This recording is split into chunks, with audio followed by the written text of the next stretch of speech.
As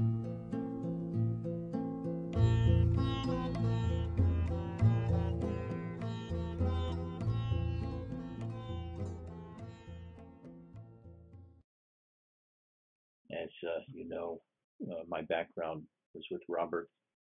It was a very dry approach of Atma Vichara, self-inquiry, and later on of abiding in the self, abiding in the I am. But Nisargadatta came along and added a whole new dimension to Advaita.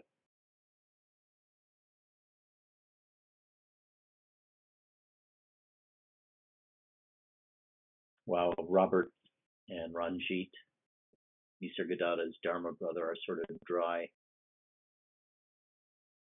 Nisargadatta himself is very fertile, very wet, very juicy. His way is so powerful because it combines both jnana and bhakti. And in a sense, I've been emphasizing bhakti for the last 6 months.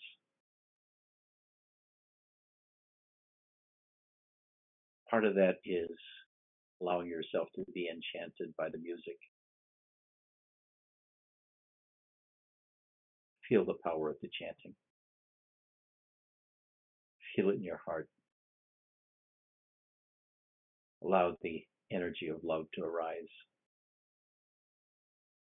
or any other energy in your heart.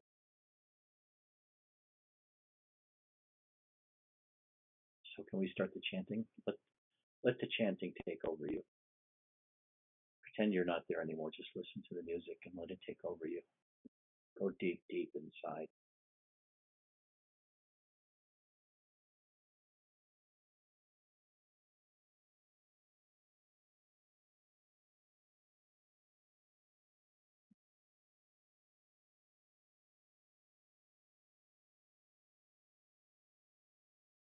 Sit in stillness.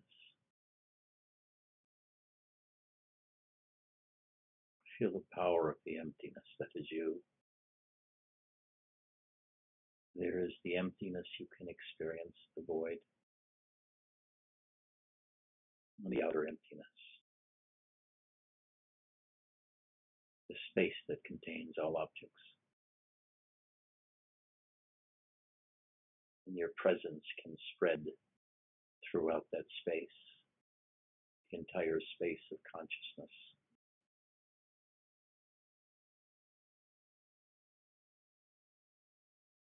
But there's another void, great void. This is not experienced. You only know of it by being it, and you are being it every moment.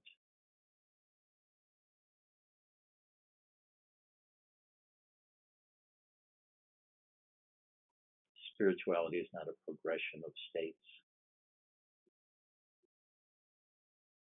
because the great state is always there. The great void is always there, and it's you. What happens is concepts drop away, boundaries drop away, preconceptions drop away, revealing your primordial state.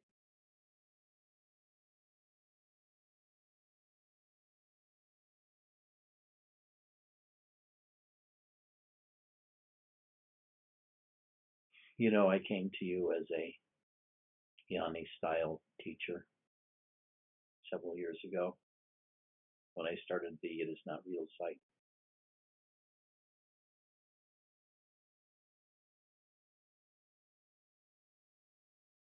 But as my friend David said, during the past 6 months, I've become a bhakta,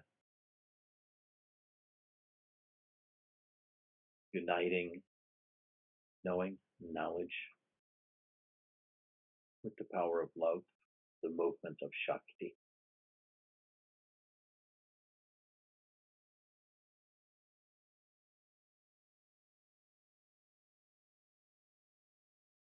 In a sense, this is a whole new path for me.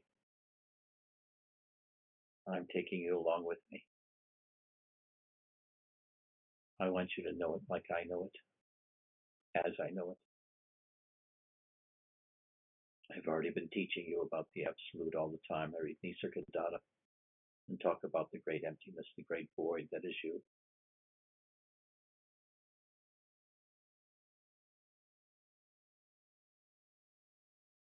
But last week I talked about the human brokenness and the emotionality.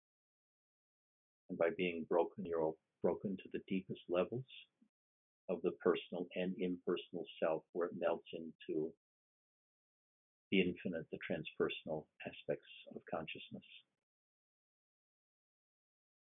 closest to the true void that is you.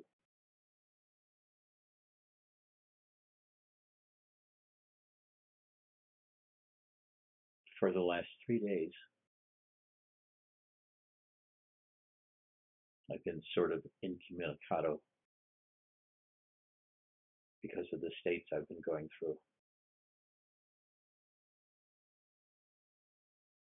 I just wanted to tell you about them, how I experienced them, and perhaps looking into yourself, you can feel them yourself. These states are not so important in themselves. In a sense, they're part of the illusion of the I am.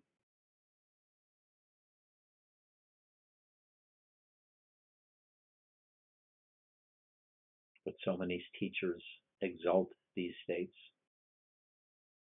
and in a sense, they should be recognized. Ramakrishna had these states, and the others made a big deal of them. But the real big deal is when you drop all concepts, all preconceptions, all ideas, and you become the great void, the other peace.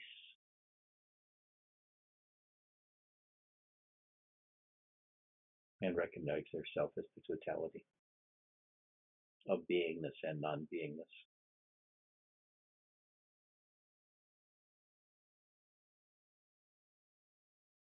I want you to go along with me. I'm going to talk to you about this state that I experienced.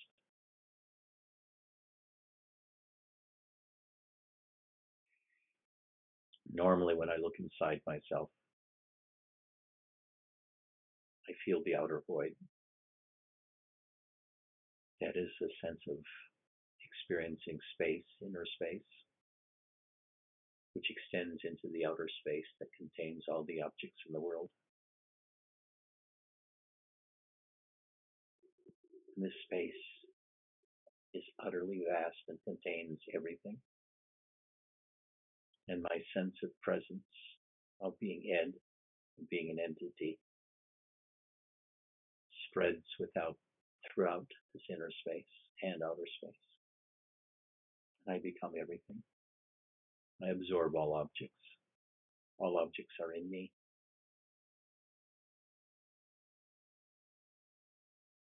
And sometimes when I talk to someone I love, or for whom I care, I feel a movement of love from my belly, going upwards through my heart, to my neck, my throat, my mouth, my eyes, my head, through my shoulders, to my arms, out my hands, into the world.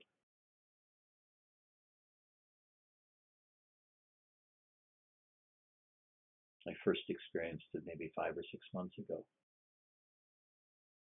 First as little holes of love, sometimes just energy which can be seen to be love, moving from below my diaphragm into my heart. Sometimes it got blocked, sometimes it didn't.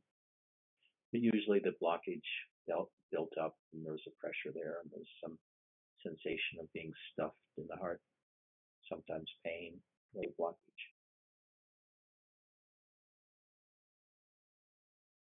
And over a period of weeks, this movement, this flow of love expanded deepened. Maybe you can feel it inside yourself, starting a few inches below your diaphragm, maybe lower. It's an energy that trickles upward constantly inside the body, inside your own emptiness inside. Sometimes it seems like electricity and just energy. Sometimes it has the sweetness of love. And it enters the chambers of the heart. Stays there for a while before moving upwards.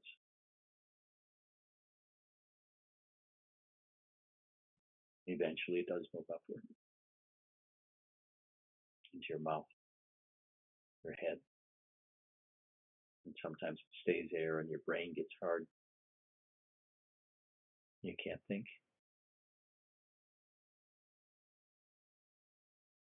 And over a period of time, this flow increased in size and went from being a small hose to being a fire hose. Then eventually a river of love that flew, that arose within me, sometimes as low as the genitals, through the stomach, into the diaphragm, into the heart, and above, having the entire width of my body, and then even expanding beyond that, so it was a movement within consciousness itself, centered in my sense of presence and in my sense of my body. It was like a river of light air, of love, moving upwards and outwards into the world, into my beloved, or just into the world in general, whoever appeared before me. Can you feel that? Can you feel that river of love within yourself?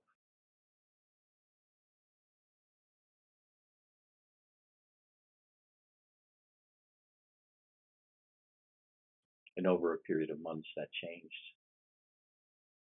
Sometimes the river stopped flowing, and it built up inside of me.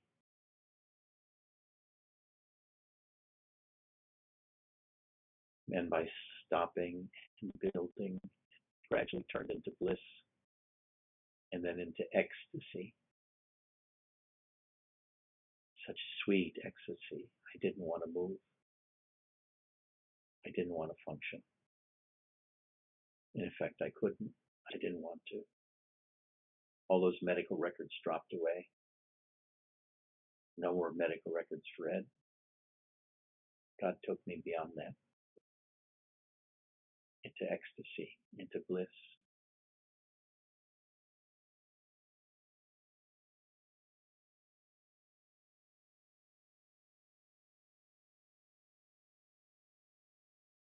And that ecstasy filled up my inner void, like the outer void, the one that I could see that held all objects. Just ecstasy. Total love turned into ecstasy. There were no objects anymore. Everything was one, and just ecstatic bliss.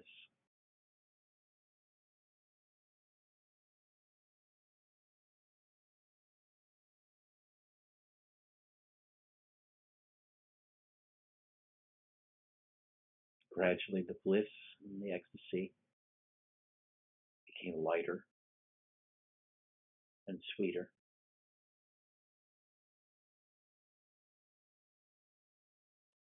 From the heaviness of initially like tasting like honey, it became more like a sweet wine with a gentle fragrance attached.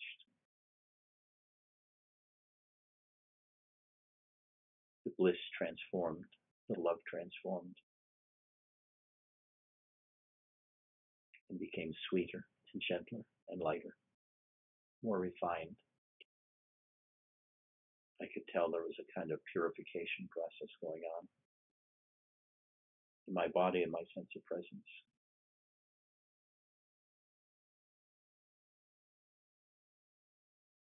And then 3 days ago, something happened.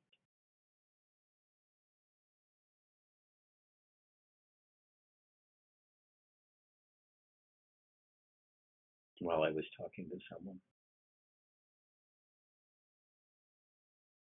That river of love transformed into a river of light. It was no longer affect, but light arising within me.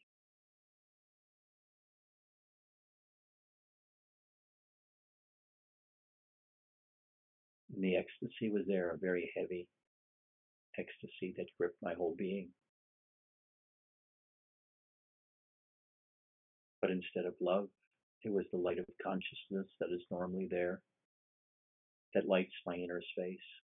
I should say my outer space, because I make that distinction between inner and outer, that lights the void that I can see and that I live in. It became 10 times brighter, filling my inner emptiness with light and ecstasy. The light of consciousness. My body shook. My entire being shook from the power of the ecstasy and the light. And the love no longer felt, but I knew it was there.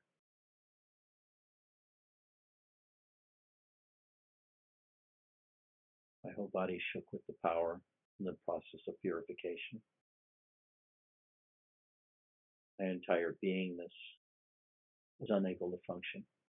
I didn't want to function. I guess I could have shook it off and functioned. If I wanted to do a medical report or something absurd like that. But I want you to go within yourself and look in your heart to see that movement upwards.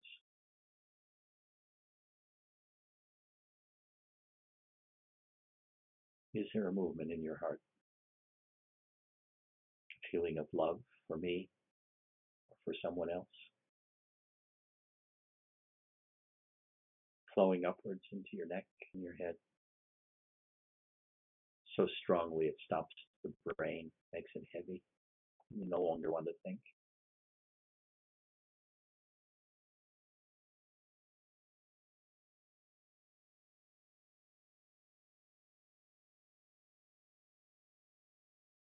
It's there for everyone to take. The movement is there. You just have to be aware of it to know that it's there. And I'm telling you it's there. And you can feel it in me. Just tune into me. You can feel it.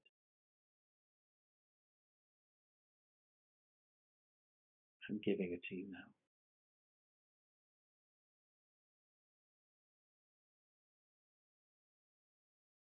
And something else happened.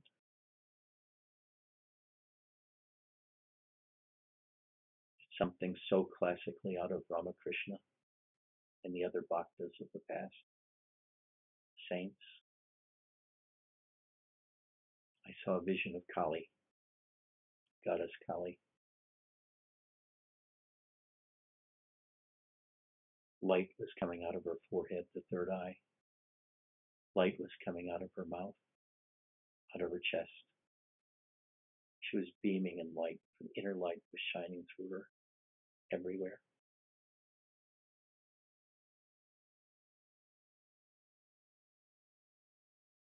And I fell at her feet and worshipped Kali.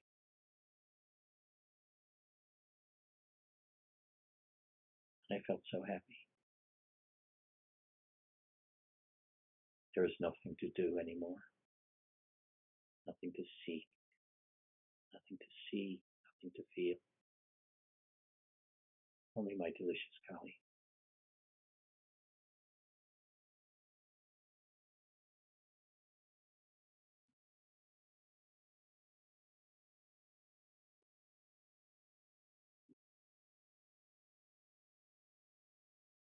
Oh, if only you could understand this. You could feel this, and I know some of you do.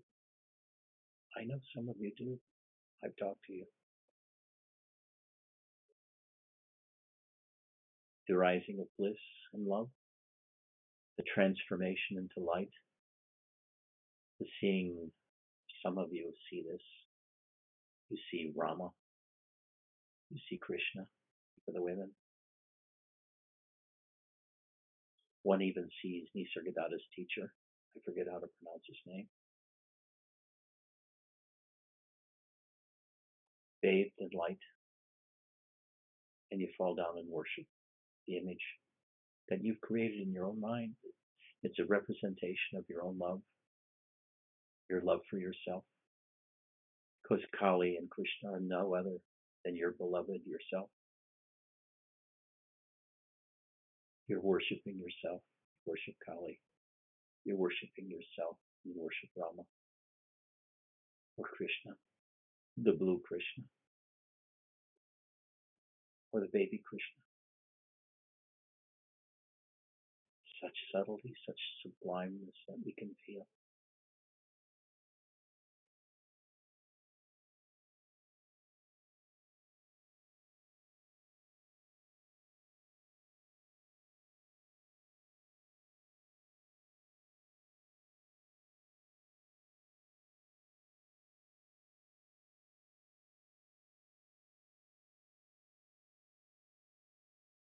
Does anyone feel this? Can anyone feel what I've been talking about?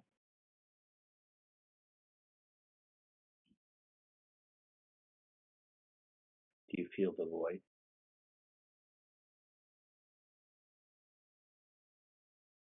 Do you feel the movement in the void?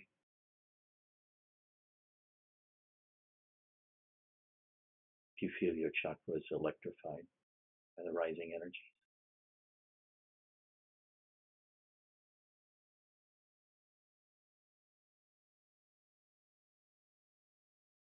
In essence, it means nothing though, these states. They're still part of the Maya.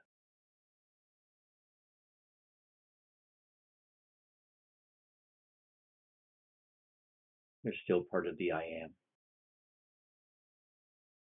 And the I am is temporary, perishable, passing.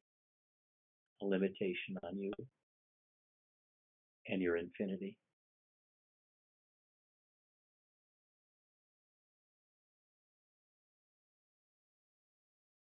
And I don't mean Nicole's infinity, but your infinity.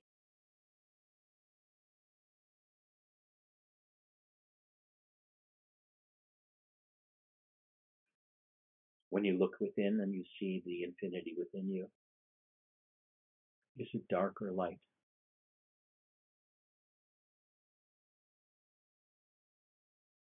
If you can see the light inside, that light of consciousness,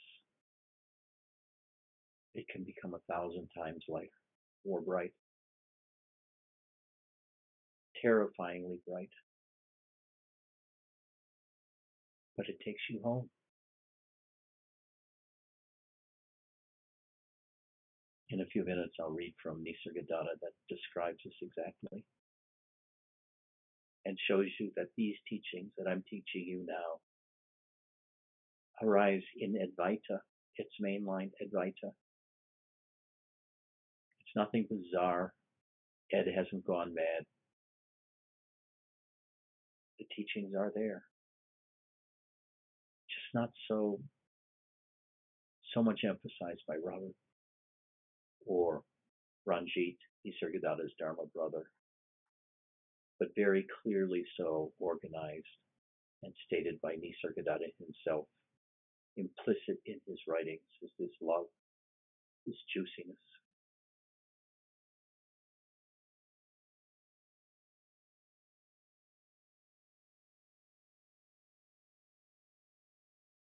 Stay with us a few minutes. Go deep into yourself. Find that love, that current of love. Listen to my voice. I'm enticing you. I'm calling you to love me. Feel the love coming. I'll love you back.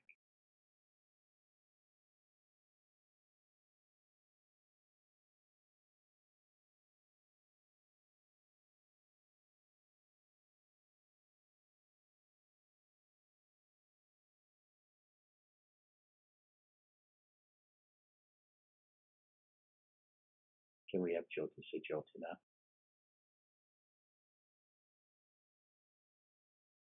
I love you all. Know that. Come to me. For a few minutes, come to me.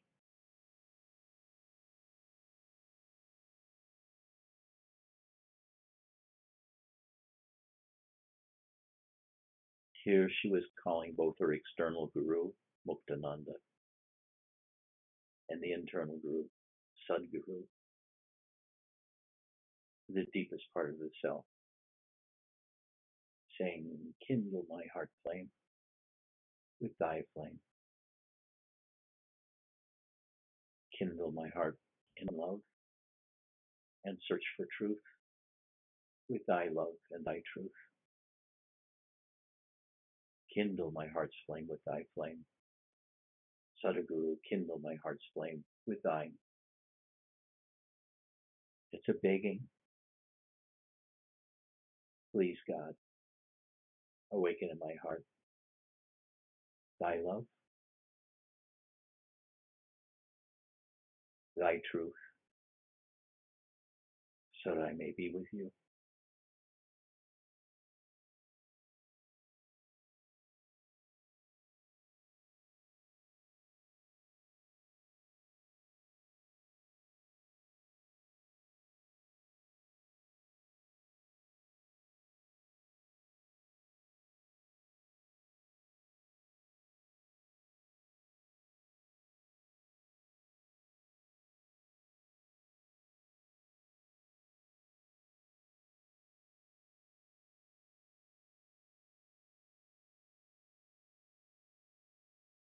Now,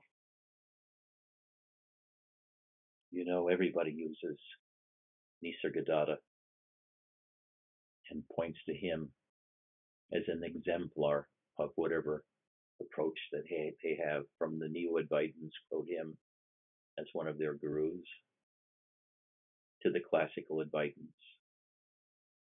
He's a monster amongst traditional Advaita gurus. And people who think I've gone astray need to read him, I like, because he says the same things that I'm saying now. Listen to this. This is from Prior to Consciousness, page 25.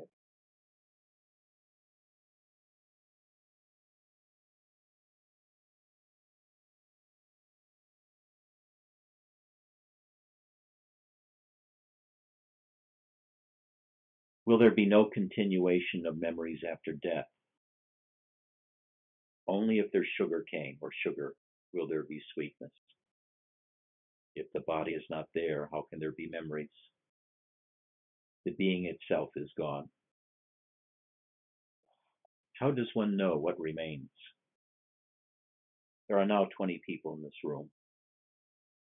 All 20 leave. Then what remains is there. But someone who is left cannot understand what it is. So in that Parabrahman, which is without attributes, without identity, unconditioned, who is there to ask? This is to be understood, but not by someone. The experience and the experiencer must be one. You must become the experience. And this is really important too, just this point. There's not a watching of experience and distancing from experience. You become the experience. Merge into the experience. Surrender to the experience, whatever it is. What is this Parabrahman like? The answer is, what is Bombay? Don't give me the geography or the atmosphere of Bombay. Give me a handful of Bombay. Give me a handful of the Parabrahman.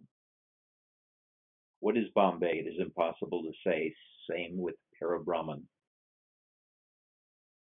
There is no giving or taking of Parabrahman. You can only be that. In other words, you can't have knowledge of the Absolute. You can't have a knowing of the Absolute. You can only be the Absolute. You are the Absolute at all times. But it's your conditioning Your beliefs, your thought structures, society, your names, your upbringing, all of these have created an illusion of your existence. And this illusion and this concepts have to fall away before you see yourself as what you truly are, which is the absolute, the inner void, which you can't see but can only be. We want the state which Maharaj enjoys. The eternal truth is there, but for witnessing it is of no use. You give up this study in the name of religion or spirituality or whatever you are trying to study. Do only one thing. That I amness or consciousness is the godliest principle. It is there only so long as the vital breath is there. It is presently your nature. The I amness, the vital breath, is presently your nature. You worship that only. That I amness is something like the sweetness of the sugar cane. And that's how it feels. It's a sweetness, so light, like the wind, a puff of air blowing against your heart. The I amness is something like the sweetness of sugar cane. Abide in that sweetness of your beingness. Then only you will reach and abide in eternal peace. Question. I feel the life force energy polarized and intensified in my body in the presence of Maharaj.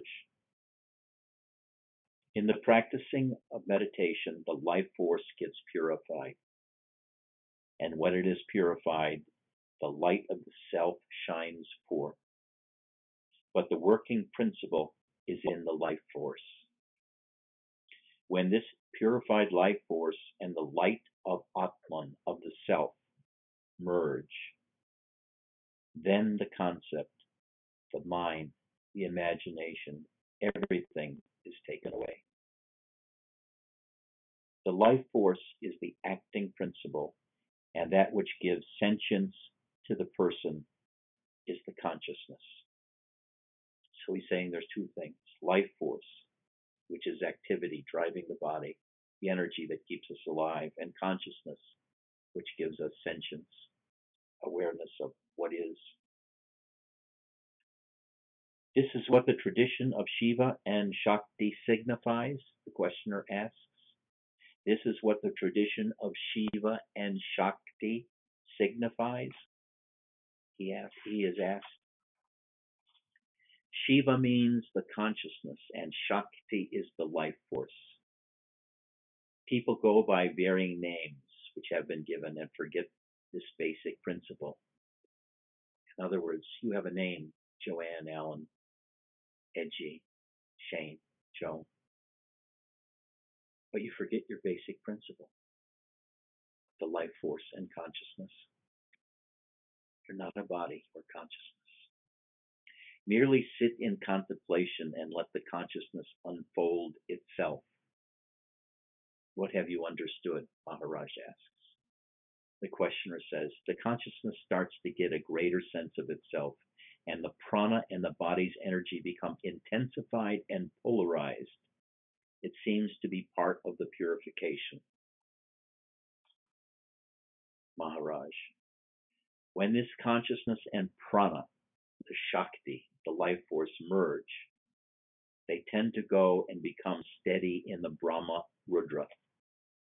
In either I think that's above the forehead one, or no, it's above the thousand petaled one, chakra above the head. It becomes steady in the Brahma Rudra, and then all thoughts cease. And a lot of people experience this as the head gets heavy, the brain gets heavy like a rock, and all thoughts cease, and the brain and the whole head feels so heavy, so dense, stupid like a rock. Sansanim used to say, dumb as a rock. Your head seizes, your brain seizes. And that's when Shakti combines The life force and consciousness merge in the brain. And he says this is the start of samadhi. Then one comes back again, and the life force starts its normal activities. In other words, the brain becomes like a rock. You go into samadhi, and it has many different forms, either where you become thoughtless and nothing happens, and even consciousness is lost, or else it drops away, and you see the world, and it's so bright and beautiful and close, and the distance between you and the objects has disappeared totally, and you're in awe of how splendid the world is that you've created. And then the samadhi goes away, and the Shakti begins to do its normal activities of day-to-day life.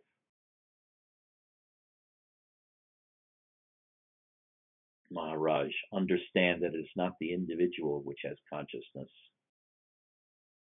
It is the consciousness which has assumed innumerable forms. That something which is born or which will die is purely imaginary. It is the child of a barren woman.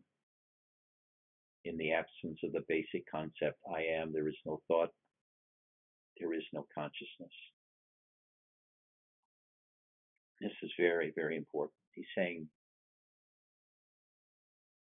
the I itself, the core of the I am, is not real. It's a figment created by the word I, and by a repetitive use of I do this, I do that, I feel this, I should do this, I am this, I am that. We use the I 1,000 times a day, or at least 100 times a day. And we assume that there's something in us that this I word points to. The core of the I am concept. Everything gets wrapped around this word I. Our sense of presence gets wrapped around it. But when we see the I as only a thought, and it doesn't refer to anything, the boundaries between inner and outer disappear, and we become one with consciousness. There's no inner, outer. There's no I, thou.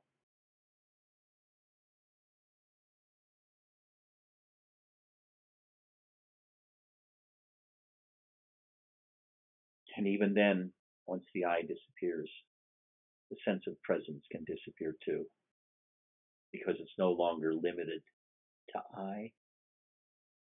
The sense of presence is throughout the entire universe.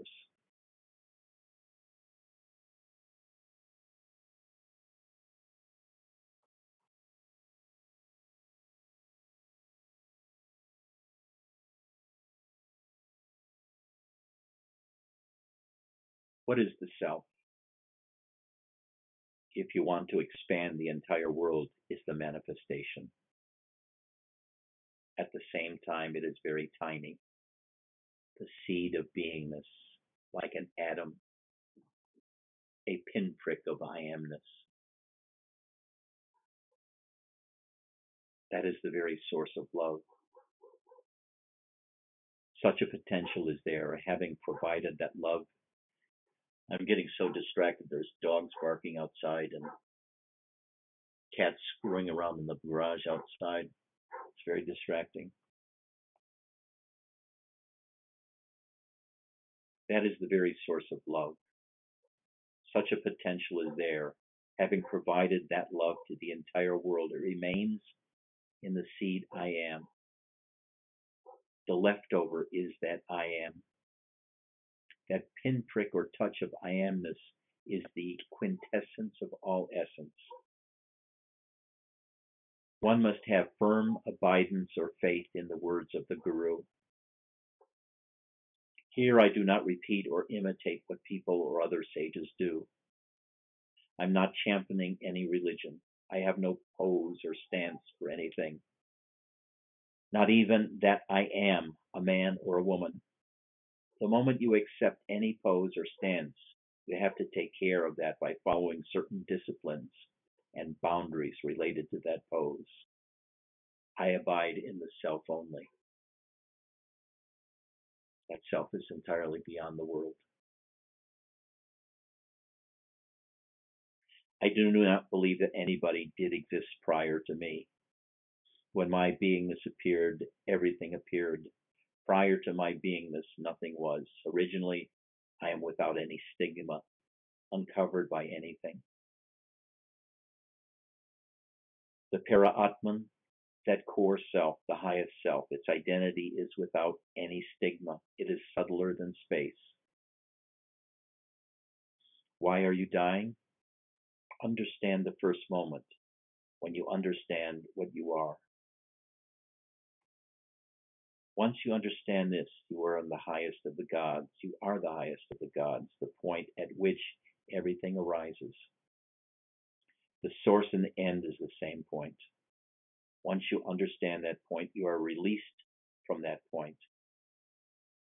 Once you understand consciousness, once you understand once you understand I ams, once you understand your own personality, and this is a growing understanding that comes naturally, maturing by being yourself, by witnessing yourself, by acting yourself out.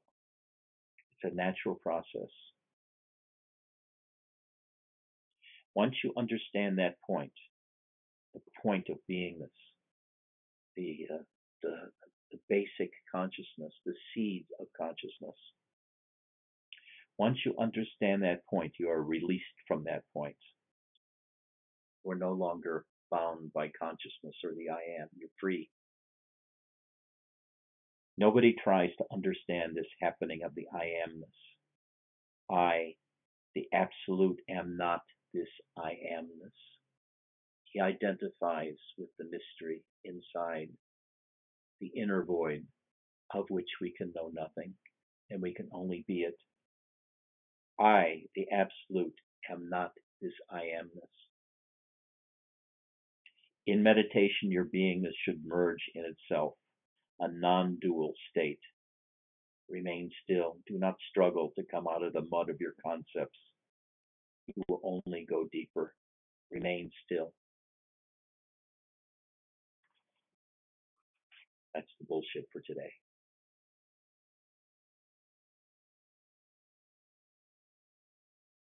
So I tried in this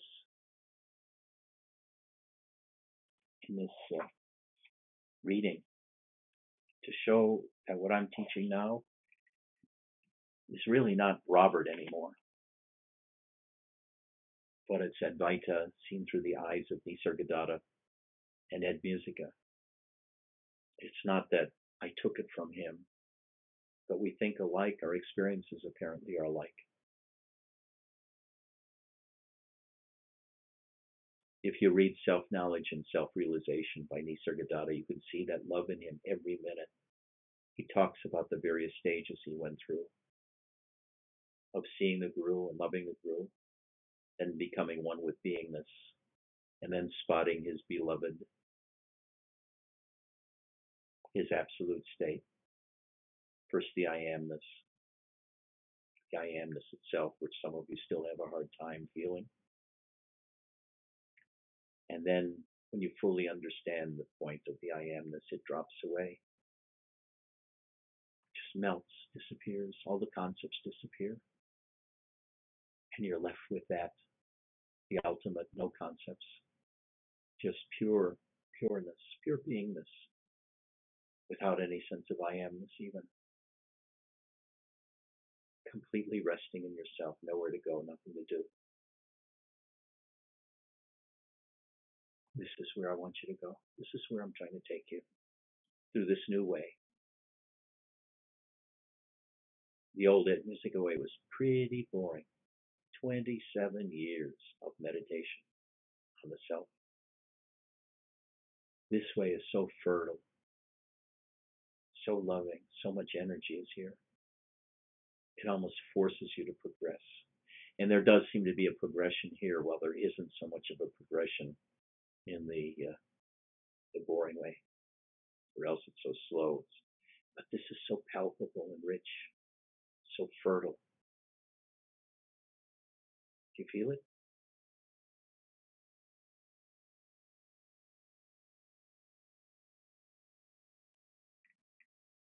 See if we want to have another small chant as an interregnum. Let's just be quiet for a second and we'll start talking to each other.